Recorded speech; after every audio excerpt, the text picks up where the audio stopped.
અંબાજી અને દાંતા પંથકમાં વર્ક્યો રોગચાળો. ઝેરી મેલેરિયાના કેસમાં સતત ઉછાળો આવતા તંત્રમાં ખડભડ. હાલમાં રાજ્યમાં લોકોને બેવડી ઋતુનો અહેસાસ થઈ રહ્યો છે. આજે સવારે ઠંડી તો બપોરે ગરમીનો અનુભવ થાય છે.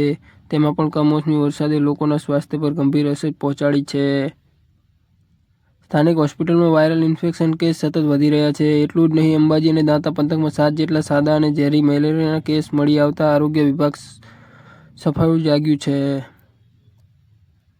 ઉલ્લેખનીય છે કે અંબાજી અને દાંતા પંથકમાં રોગચાળો ફાટી નીકળ્યો છે, જેના કારણે ડોર ટોરની સર્વેની કામગીરી હાથ ધરવામાં આવી છે. સ્થળ પર લોહીના સેમ્પલ પર તપાસ કરવામાં આવી છે.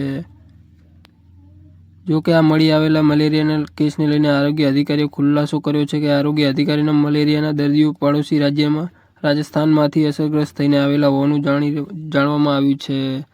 આવી લેટેસ્ટ ન્યૂઝ માટે અમારી ચેનલને લાઇક, શેર અને સબસ્ક્રાઇબ કરો અને બેલ આઇકનને પ્રેસ કરો.